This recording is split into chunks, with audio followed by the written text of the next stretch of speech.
Moïse, si tu permets, il est plus là. Bon, je vais faire quand même la genèse.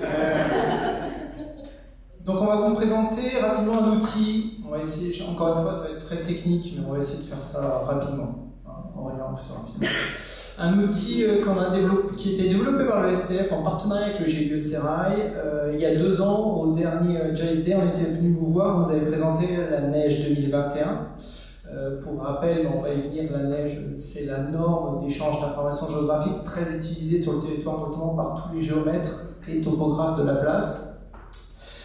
GIE Serail, nous, on offre une infrastructure, comme la plupart d'entre vous le savent, on offre une infrastructure d'échange d'informations géographiques à nos membres et à nos partenaires, mais surtout, on assure, pour ce qui nous amène à cette présentation, on assure la paternité de la norme neige, puisque l'on a autour de la table les services topo du gouvernement de la province Nord et de la province Sud.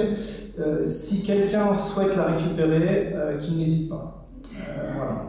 Et nous avons le STF, qui est le STF de la province Sud, service topographique et foncier, qui est en charge des contrôles et des récollements, commandés par la province, mais aussi ses partenaires, auprès des géomètres justement de la place, et qui intègre toutes ces données dans le SIG provincial et les données Serail. Voilà. Parfait. Donc vous avez la norme neige en vigueur. Alors ça vaut quand même le coup d'aller jeter un œil à cette norme neige si vous n'y avez pas été depuis un moment. Alors du coup c'est pas ça, mais c'est celle-là. Parfait. Cette norme neige, pardon, comment on bascule? Merci mon ami. Excellent. Cette norme neige, vous avez ici tout le détail, mais vous aurez tous les liens évidemment dans les présentations. Par rapport à il y a 2 ans, on a vraiment évolué sur toutes les fiches ici qui renseignent chaque objet. Vous allez avoir des copies d'écran pour ceux qui n'ont pas l'habitude d'y aller. Donc il n'y a aucune raison aujourd'hui de ne pas arriver à faire de la norme neige. Et surtout, vous avez en haut un fichier de gabarit. Donc ce fichier de gabarit, il permet à n'importe lequel de vos prestataires bureaux d'études d'avoir un fichier, donc AutoCAD, puisque la norme s'appuie sur de l'AutoCAD, d'avoir un fichier AutoCAD avec tous les layers et les blocs nécessaires à faire vos retours.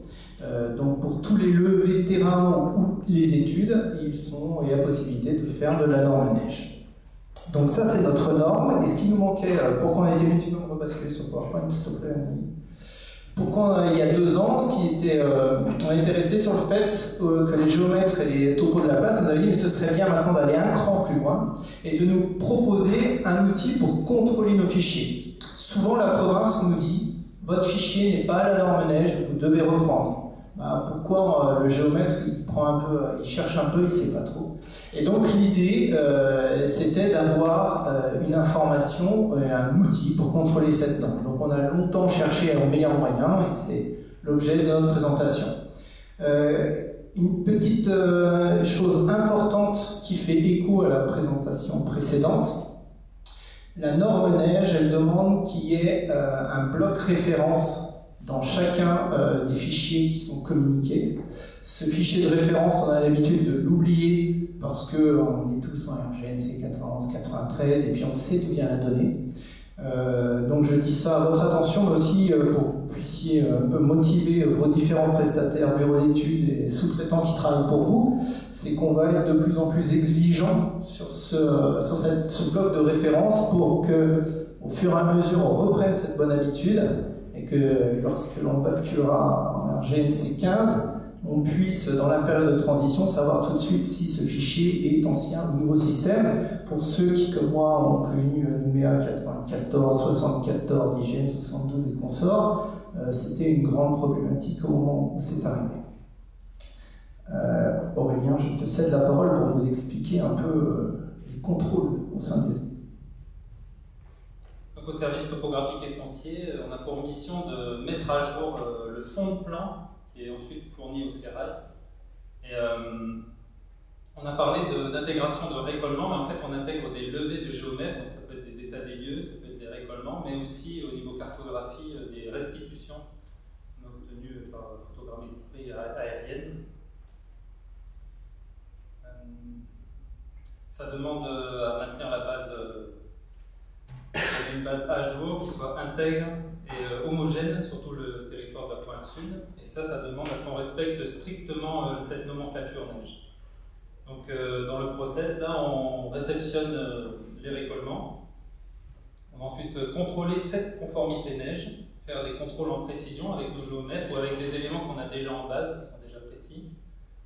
On va ensuite faire un contrôle en exhaustivité par sondage. Ensuite, on fait des demandes de reprise si besoin. Et quand tout est bon, on établit un PV, on intègre la donnée dans nos bases cartographiques, donnée qui est ensuite reversée de manière hebdomadaire au sérail, même s'il est traité de manière mensuelle. Donc on a un logiciel en interne, c'est TopStation, un logiciel français, franco-français, et qui a son propre langage propriétaire sur lequel on a développé tout un tas de routines de contrôle. On utilise aussi des routines, des fonctions spatiales de PostGIS. Donc on a toute une série de tests pour améliorer, d'une part pour contrôler cette conformité à la neige et d'autre part aussi pour améliorer la qualité. On a deux types de contrôles et là on a souhaité vraiment externaliser les contrôles de la nomenclature neige pour faire cet outil, pour du coup permettre aux privés de se contrôler avant l'envoi à leur commanditaire, pour réduire les temps des allers-retours, parce que c'est souvent qu'on faisait des remarques aux géomètres, on leur demandait de corriger leurs fichiers et ça rallongeait les temps de traitement. Donc si le géomètre déjà à la base peut améliorer la qualité de son levé, de son fichier, il en sera gagnant. Donc on voulait du coup sur les erreurs simples, donc les mauvais noms de calque, parce que tout est bien cadré dans la nomenclature neige, les noms des neiges précédentes qui sont tout de suite mis en erreur, les problèmes sur les noms de blocs, les échelles d'insertion aussi, parce que souvent on a des problèmes, des échelles négatives, des échelles inférieures à 10 cm, ce qui fait des objets vraiment minuscules et sont potentiellement des erreurs de saisie. On a un contrôle aussi que l'objet de référence soit présent, et ce sera important plus tard quand on aura le nouveau système. Et on veille à ce qu'il y ait le respect des primitives graphiques qui sont imposées par la norme. Parce que tout ça c'est fait dans le cadre, et c'est un système qui est assez permissif parce qu'on peut mettre n'importe quelle géométrie dans n'importe quel cadre. Alors qu'on sait qu'en SIG, une géométrie, on a des entités points seulement pour chaque. Dans la couche du point, on a des entités points. Et ensuite, c'était pour sensibiliser aussi à cette nouvelle mouture de la neige.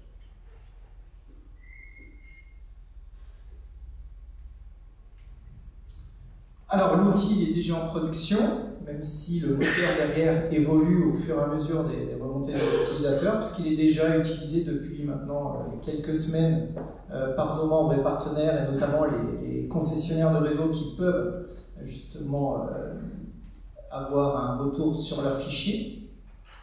Alors il permet de contrôler, on insiste là-dessus, les erreurs du format neige uniquement. Ce n'est pas un outil de validation, évidemment, ça ne va pas vérifier la précision, l'exhaustivité ou que le gars il m'a mis une chambre OPT dans le calque des arbres. Hein. Donc ce n'est pas une validation en lien du fichier. En revanche, on sait que d'ores et déjà, si le format est respecté, ça permettra de passer une étape qui est importante, puisque, comme l'a dit Aurélien, les allers-retours sont très coûteux, notamment en temps. Le résultat de l'analyse est sous la forme de deux fichiers, on va y venir très rapidement évidemment. Hein. Le premier, c'est une synthèse, pour que vous, en tant que donneur d'ordre, vous puissiez tout de suite savoir si votre fichier est valable ou pas, si le fichier que l'on vous transmet est valable. Et le second, il va nous donner un détail sur les erreurs. Donc là, il s'adresse plutôt au technicien ou à celui qui traite le fichier, de manière à pouvoir avoir des coordonnées et savoir où régler le problème. On vous spoil sur la V2. La V2, on a comme objectif de fournir un fichier DXF avec les objets en erreur. Voilà. Donc, comme je le disais tout à l'heure, il y avait deux sortes de contrôles. Donc, une partie qu'on a estimée bloquante.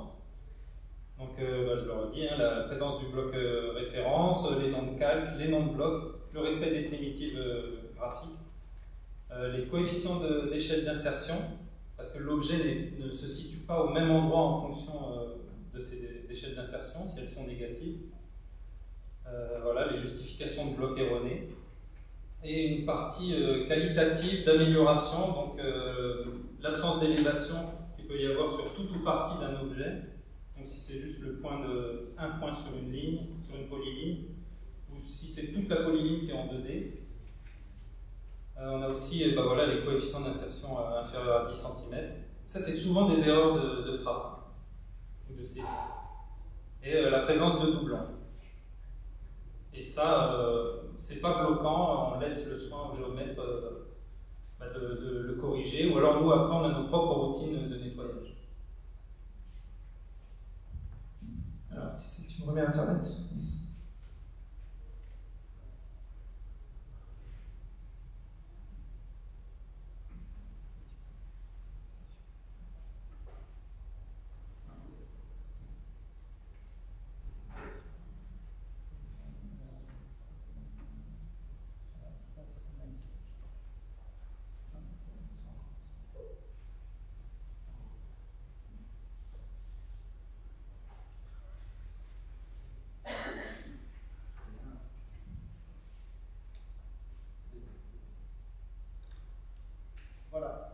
Alors, quand vous allez arriver sur notre page, voilà à quoi ça ressemble aujourd'hui.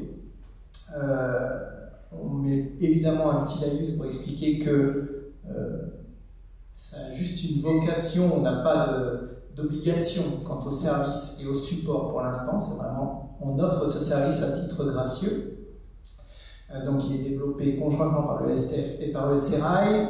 Vous avez le lien vers la norme neige, vous déposez le courriel pour savoir où vous allez recevoir le résultat de votre analyse.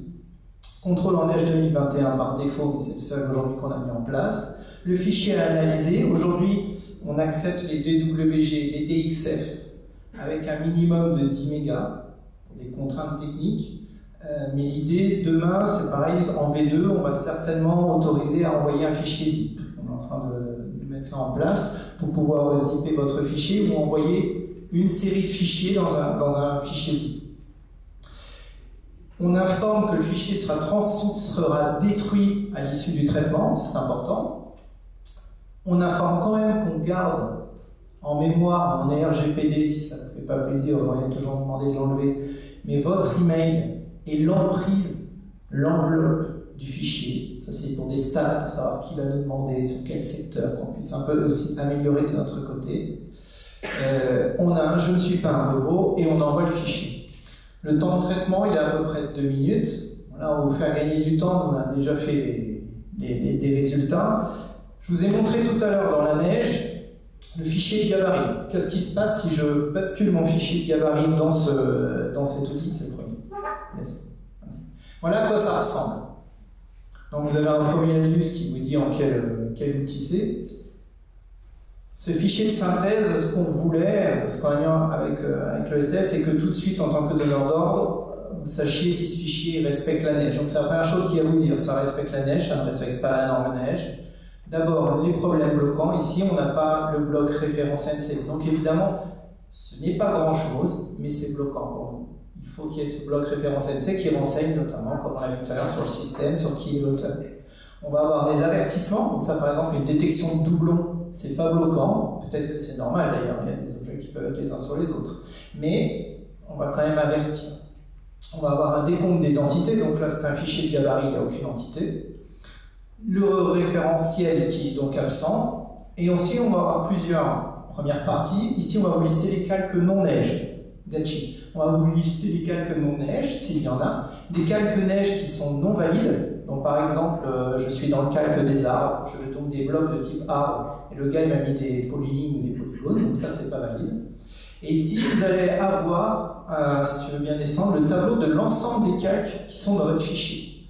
Donc c'est une synthèse, tant que c'est noir, c'est que tout va bien, c'est bien des calques neige. Ici on va vous lister plusieurs informations, on va revenir, et vous allez voir, on va vous montrer 2-3 fichiers après avec des couleurs qui vont justement vous lister les erreurs possibles. Si tu veux bien, donc là c'est le fichier de gabarit, donc dans mon fichier de gabarit j'ai évidemment tous les calques neige, il n'y a pas de données dedans, mais nous on va juste lister les calques. Attends, reviens dessus si tu veux bien sur le fichier de synthèse. Remonte, tu vois juste, voilà ça. Ici, vous allez avoir un petit descriptif, vous avez le tableau, un petit descriptif de à quoi ça correspond tout ça. Je vais prendre 2 minutes, désolé pour vous l'indiquer rapidement. Le nom du calque, évidemment, la primitive graphique qui normalement est attendue par la neige, ce sont des blocs, des points, des polylignes, des polygones. La sélection, est-ce que c'est du terrestre ou mixte ou récollement? Concrètement, je demande un relevé par restitution, on fait du bâti dur qui est attendu en aérien, en terrestre, bah là, ça ne pourra pas passer. Ici, dans chaque calque, combien j'ai de points, de blocs qui ont bien le nom du calque. Parce que vous le savez, dans la neige, si j'ai un bloc comme par exemple anciennement arbre, tous les blocs présents dans ce calque doivent s'appeler arbre, ça va être le bloc arbre. Nombre de lignes, le nombre de polygones, le nombre de textes, d'autres types des cotations par exemple, on retrouverait dans autres, le nombre d'objets.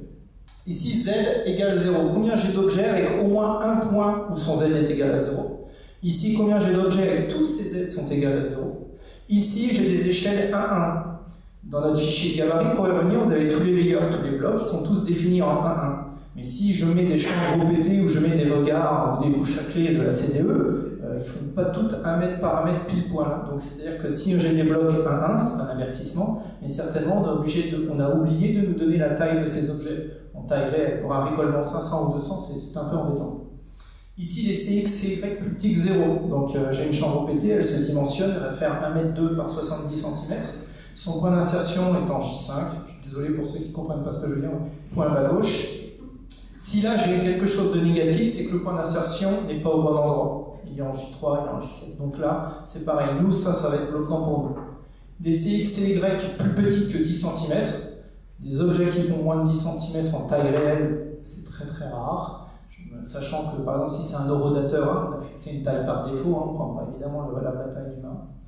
Et ici, les doublons que l'on aura pu détecter. Voilà. Là, on va vous montrer 2-3 fichiers où il y a des erreurs. Un premier fichier où c'est de la neige 2012, qui a été basculé en neige 2021. Donc, le fichier de synthèse, voilà. Donc là, ça ne respecte pas et on vous explique pourquoi. On a dit qu'il manque le bloc référence. On a 6 calques qui sont neige non valide, un calque non neige valide, un calque à géométrie hétérogène. Ici, le nombre de lignes de polygones de points qu'il a détectés. Il nous manque le calque. Ici, il nous explique. Vous voyez qu'il a trouvé des calques qui sont pour lui des calques 2012. Donc il propose à l'utilisateur de passer en calque 2021, il lui donne même la correspondance qu'il faudrait utiliser. Ici, c'est tous les calques neige non valides. Après, c'est un peu, on est d'accord technique, mais c'est ce qui explique les éléments. Et ici, votre tableau, et dans votre tableau, là, vous allez avoir en rouge les calques qui sont problématiques. Donc, pour un donneur d'ordre, tout de suite, je sais pourquoi ça ne respecte pas la norme neige, quelles sont les problématiques. Voilà. On va passer, on prend 2 minutes à vous montrer 2-3 dossiers. Donc ça, c'est le fichier de détail. Donc ça, c'est ce qui va permettre, après, de pouvoir corriger. Voilà. Donc là, je suis dans la couche eau conduite. J'ai un objet qui est invalide parce qu'il est renommé antéconduite. On va avoir du détail, vous allez voir sur les fichiers suivants. On va avoir notamment tous les XY, quand il y a des polygones, des polylignes, des blocs qui sont mal implantés. On va avoir vraiment la coordonnée pour pouvoir aller cibler les erreurs. Les points codes qui font... On voit que les points codes, donc les points cotés, ce sont des points. Ça, c'était le cas pour la neige 2012, alors que maintenant, ça doit être des blocs.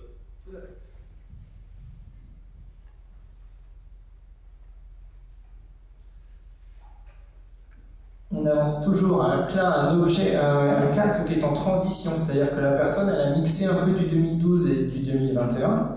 Si je reviens tout de suite à mon tableau, tu viens tout de suite au tableau, on va avoir là, du rouge, on va avoir du bleu. Donc là, on va avoir à la fois des calques nouveaux, des calques qui ne sont pas neige, et là, des calques en erreur. Donc rouge, c'est de la neige en erreur, bleu, c'est le calque qui n'est pas neige. Et donc là, on va pouvoir amener de la correction. Mais si on passe sur le détail, là vous allez voir que la personne, il y a des primitives graphiques qui ne sont pas bonnes. Concrètement, on a mis des lignes dans les polygones et vice versa. Vous avez des objets de type point. Là, on va avoir du détail, on va avoir des coordonnées. Par exemple, ici, c'est des courbes. J'ai des polylignes où j'ai des z à 0, par exemple. Et ben, j'ai listé les x et y débarissants pour que la personne puisse les retrouver rapidement. Donc, en V2, l'objectif, c'est que tous ces objets que l'on détecte en erreur, on en fasse un fichier d'Excel et qu'il vous soit aussi proposé. Voilà.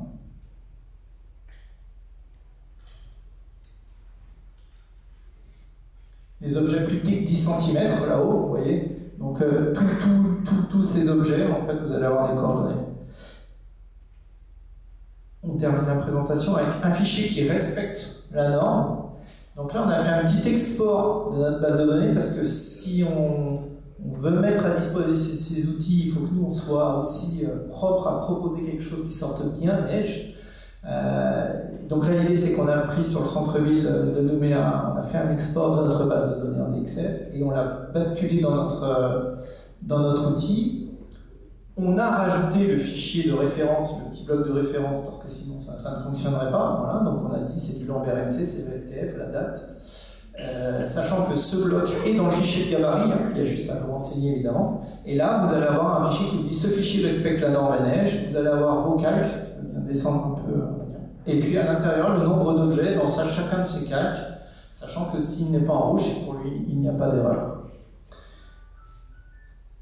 Voilà, donc nous, on ne peut que vous inciter à partager ce lien avec le plus grand nombre pour que, en effet, vos prestataires, bureaux d'études, tous ceux qui ont l'habitude d'utiliser la neige lorsque vous lancez des commandes des marchés, voilà, puissent avoir un outil pour se contrôler et améliorer les choses. Aurélien, tu veux préciser quelque chose? Tout est dit.